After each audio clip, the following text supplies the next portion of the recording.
नमस्कार।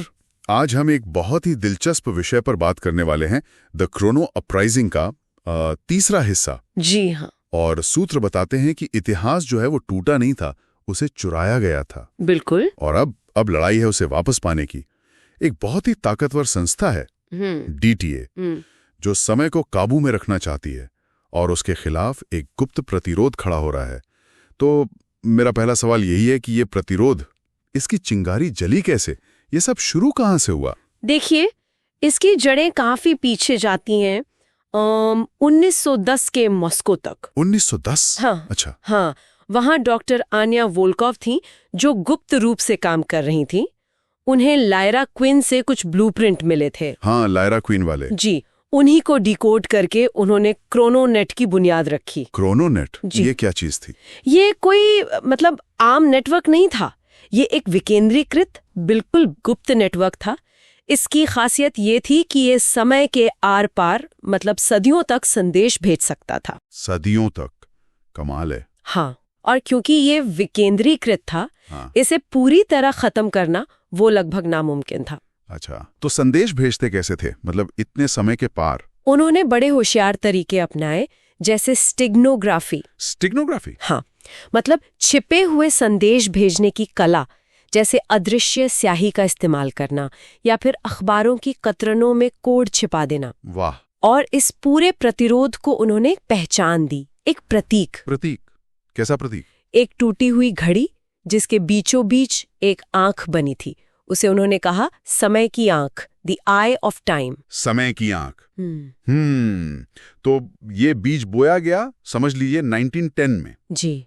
अब जरा तेजी से आगे बढ़ते हैं, 2 सदी से भी ज्यादा बाद, साल 2147। डीटीए को, उस टाइम कंट्रोल वाली संस्था को, क्या कुछ भनक लगी? बिल्कुल भनक लगी, और जोर से लगी। डीटीए हेडक्वार्टर्स में आप कह सकती हैं खतरे की घंटियां बजने लगी। अच्छा। हाँ, उनके जो एजेंट्स थे टाइम स्ट्रीम में, उन्हें अजीब चीजें दिखने लगी, अनियमितताएं। जैसे कहीं कोई शहर अचानक अपने किसी दूसरे वर्जन में बदल गया, या लोगों को ऐसी बातें याद आने लगी जो उन्होंने असल में कभी जी ही नहीं थी। अरे बाप रे। हाँ, और एक वाक्यांश, एक नारा बार बार सामने आ रहा था, भविष्य चुनने के लिए हमारा है। तो डीटीए ने क्या किया, उनके डायरेक्टर ने। दिलचस्प बात ये है, डीटीए के जो डायरेक्टर थे, उन्होंने पब्लिक में तो इससे बस टेम्पोरल नॉइज कह दिया। टेम्पोरल नॉइज समय का शोर। हाँ, जैसे कोई तकनीकी गड़बड़ी हो, कहकर टाल दिया। लेकिन अंदर ही अंदर गुप्त रूप से उन्होंने सफाई का ऑर्डर दे दिया। अपनी टीमें भेजी कि इन संकेतों को जड़ से मिटा दो। अच्छा, वो जानते थे कि ये कोई मामूली नॉइज नहीं है। बिल्कुल, ऊपर से नकार रहे थे पर अंदर से खतरा महसूस कर चुके थे। तो डीटीए एक्शन में आ गया, पर जाहिर है प्रतिरोध भी चुप नहीं बैठा होगा। उन्होंने इसका मुकाबला कैसे किया? हाँ, उन्होंने बहुत चालाकी से काम किया। ये कोई आमने सामने की लड़ाई नहीं थी। तो फिर उन्होंने रोजमर्रा की चीजों को ही हथियार बना लिया, जैसे पॉकेट घड़ियां जिन्हें मॉडिफाई करके उनमें गुप्त संदेश छिपा दिए। अच्छा। या फिर टाइपराइटर, उन्हें भी बदल दिया गया। यहाँ तक कि 23वीं सदी की जो एआई थी, उसे रीप्रोग्राम कर दिया। कमाल है। और वो बीच वाली बात क्या थी? हाँ, वो सबसे अनोखी चीज थी।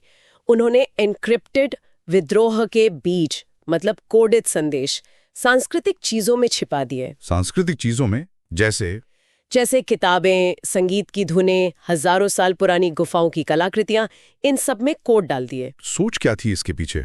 सोच सीधी थी कि अगर एक भी बीज बच गया तो दुनिया भूलेगी नहीं, प्रतिरोध जिंदा रहेगा। ये दिखाता है कि संस्कृति और याददाश्त असल में कितने शक्तिशाली हथियार हो सकते हैं। वाह, ये तो जबरदस्त रणनीति है। क्या कोई ठोस उदाहरण है हमारे पास कि ये बीज काम कैसे आए? किसी को मिले ये संदेश? हाँ, बिल्कुल, कई दिलचस्प उदाहरण हैं। जैसे 1997 में मुंबई का एक टीनेज हैकर था, किरण वर्मा। हाँ। उसने अपनी दादी की गाई हुई एक बहुत पुरानी लोरी को डिकोड किया, और उसमें क्या मिला?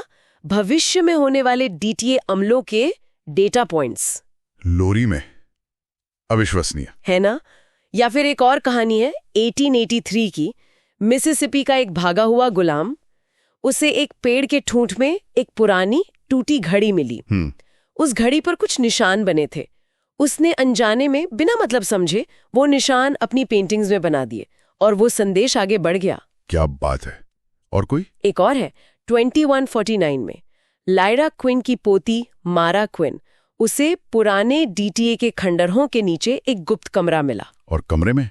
उसमें एक नाम लिखा था, एलियास मर्सर। एलियास मर्सर, ये नाम तो पहले भी सुना है। समय का अपराधी या नायक? हाँ वही। कोई उसे अपराधी कहता है, कोई नायक, कोई बस एक रहस्य। ये सारे उदाहरण दिखाते हैं कि प्रतिरोध कितना फैला हुआ था और कितना अप्रत्याशित। और फिर वो घटना हुई जिसे कहते हैं टेम्पोरल डे जीरो। ये क्या था? सुनने में तो किसी बड़ी उथल-पुथल जैसा लगता है। ये उथल-पुथल ही थी, पर पारंपरिक किस्म की नहीं। ये एक सिंक्रोनाइज्ड हमला था। एक साथ? कैसे, कहाँ? 37 अलग-अलग टाइमलाइन में और 11 सदियों में फैला हुआ। सब एक ही पल में हुआ। एक ही पल में? कैसे? ठीक 11.11 यूटीसी पर अचानक पूरी दुनिया में घड़ियां गड़बड़ा गईं। क्या? हाँ, स्क्रीनें काली पड़ गईं, होलोग्राम टिमटिमाने लगे और हर जगह प्रतिरोध का वो प्रतीक, समय की आंख। जी हाँ, समय की आंख दिखाई दी। और साथ ही एलियास मर्सर की रिकॉर्ड की हुई आवाज गूंजने लगी। क्या कह रही थी वो आवाज? आवाज कह रही थी, आप अतीत से बंधे नहीं हैं, आप भविष्य द्वारा प्रोग्राम नहीं किए गए हैं, आप स्वतंत्र हैं और समय हम सबका है। उफ, रोंगटे खड़े हो गए। हाँ, वो पल था जब सदियों से चली आ रही वो छुपी लड़ाई, वो कानाफूसी अचानक एक तूफान बन गई, सबके सामने आ गई। डीटीए के लिए ये एक बहुत बड़ा मनोवैज्ञानिक झटका था। तो क्या ये लड़ाई का अंत था? कहानी कहाँ पहुंचती है इसके बाद? अंत तो नहीं कह सकते, शायद एक नई शुरुआत। कहानी हमें एक छिपे हुए बंकर तक ले जाती है। बंकर? हाँ, वहाँ एक पोर्टल खुलता है और उसमें से निकलती है लायरा क्विन। Lyra Quinn? लेकिन वो तो... हाँ, अब वो काफी बूढ़ी हो चुकी है, घायल भी है, लेकिन उसकी आंखों में वही दृढ़ता है। और उसके पीछे प्रकाश में से वो शख्स बाहर आता है जिसे मानो समय ने ही मिटा दिया था, एलियास मर्सर। मर्सर, वो वापस आ गया? हाँ, और वो कहता है, आइए जो हमने शुरू किया था उसे खत्म करें। वाह! तो ये पूरी कहानी ये सिर्फ समय यात्रा या एक्शन की नहीं है, इसका मतलब कहीं गहरा है। बिल्कुल। असल में ये लड़ाई है इतिहास पर नियंत्रण की और व्यक्तिगत स्वतंत्रता की। इसे लड़ा गया बड़ी चालाकी से, समय के आर पार फैले गुप्त नेटवर्कों के जरिए और सांस्कृतिक याददाश्त का इस्तेमाल करके। सांस्कृतिक याददाश्त?